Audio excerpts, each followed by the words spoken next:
Hi there, I'd like to finalise this video collection with a final video of promotion for this charity event which is in aid of Future Choices. In the first video you saw Gladys Anand, the treasurer of Future Choices, speaking and reflecting on past times with Choices Day Centre being axed and the vision of the Future Choices charity. And then the second video you saw the actual charity bonding and united together through Coffee Morning. Well, I'm delighted to be joined by Kevin McCahery from Future Choices. He's a chairman. So, Kevin, thank you very much for joining me today. Thank you. I appreciate your time. Can you just give the general public and the viewers a sense of what the cutting of the axing of Choices Day Centre made, how it made you feel, and the idea of using honouring a charity of Future Choices and taking it into the future? As far as Future Choices is concerned, it came about after the closure of the Choices Day Centre. It was a group of us who decided that after Aberdeen City Council closing the Choices Day Centre down, that we weren't going to stand idly back and be forgotten about. As far as we're concerned, we're people same as everybody else, and that we have just as much right to be there as anyone else. So we decided that we would have Future Choices as an organisation, and to which we did. We are now a charity in our own right, and we provide services for some of our members. We do, as you just said in your introduction, the Coffee Morning once a month.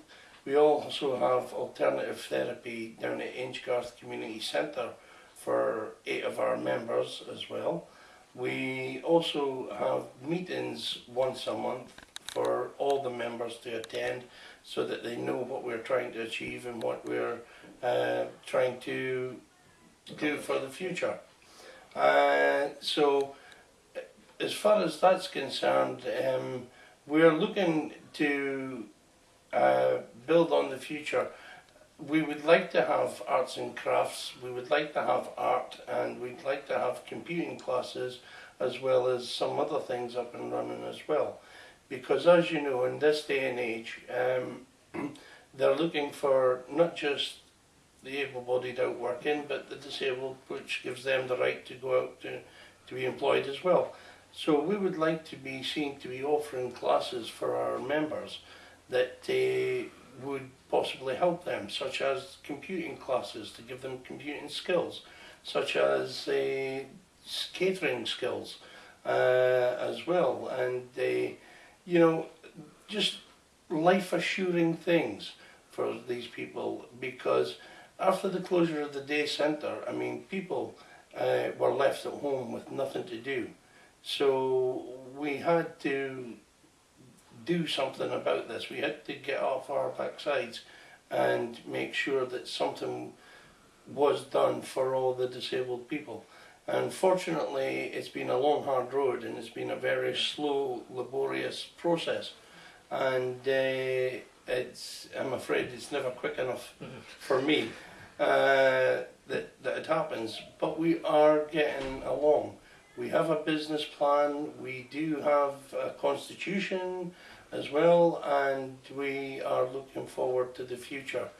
We also have young people coming on board now as well, and I'm really excited about that, because they're going to be the future of Future Choices.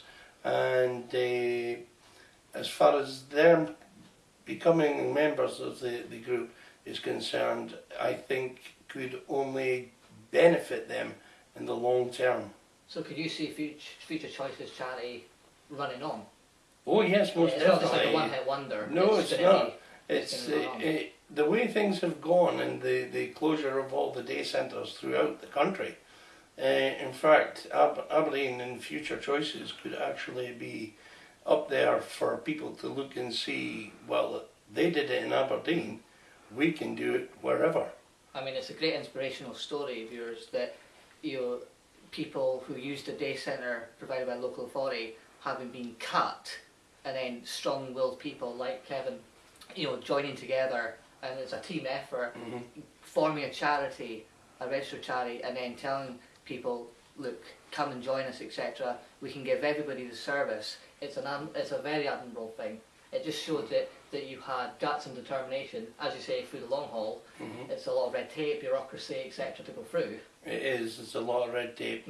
I mean, I'd like to go on the funding issue as well, because you rely purely on donations. We do. So, We have. We've had some nice, generous benefactors in our time. One or two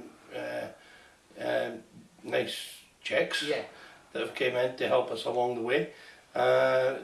We've also done street collections. We've previously done an auction before as well, all raising a modicum of money. But we thrive and continue, and we want to make sure that the future is bright for future choices. Well, I mean, the dinner dance that everybody should be aware of by now is excuse me, is in aid of future choices. So that funding, providing that night, it raises a lot of money, which I hope it does. That would go to secure a lot of services for the members. It certainly transport would. It would go towards a lot of charitable services. I mean, the hiring of buses, for instance, to get them to meeting halls or to get them to meeting places where they could actually attend an arts and crafts class or a history class, what have you. I mean, it's as much not just having the place to have it, but having the money to get the transport, to get the people to the places where they need to go. And if they don't have that, then unfortunately we would be failing. So you'd urge, just to round the topic down, you'd urge a lot of people watching this to, if they don't know about Future Choices charity, which they should know now looking at the promo videos that we've done, that it's a worthwhile cause to come and support it, and give as much, in a credit crunch and recession, everybody's sort of tight. I understand I understand the credit crunch and everything, the recession, and I know money is very, very tight for a lot of people, but it's definitely a worthwhile cause, and the people themselves are definitely worth it. Well, Kevin, thank you very much. Thank you, David. Thank you very much. Well, that's it. You've heard from the chairman. You've also heard from the treasurer, Gladys and Nand. Now, I'm just going to let you know a bit more about it, not that you don't know already, most of you do. It's on Saturday the 13th of November. It starts at 5:30 and it runs till 12:30 midnight. You get a red carpet treatment. It's for £30, just to let you know. You get a welcome drink, you get a 3-course meal, you get live Rat Pack music from Mr Paul Black. There's DJ there as well to keep you entertained. There's also special drinks promos. Also, the hotel is reducing the rate to £39 per person. So if you want to stay at the hotel, feel free, you'll get a discount off the normal retail price. You're also going to get an auction, which is going to be a huge auction. Many great prizes in the auction, including a House of Commons live behind the scenes tour, plus a dinner for two, nicely donated by Anne Begg MP. There's also Finney's the Jewellers. They've donated some remarkable pieces of jewellery.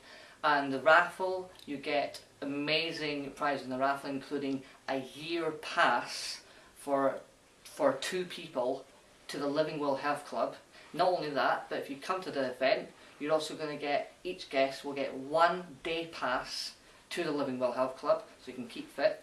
So it's going to be a remarkable night, and like I say, it's for a good cause, it's for future choices, and there's going to be a photographer on site, so if you want to get your picture taken, being all dressed, glitzed and etc., you can do so. So the moral of the story is, please support this charity, because at the end of the day, the charities people have been through a lot, and it's a great night just to close down all the misery and cuts that people go and hear about, and just have a wonderful night.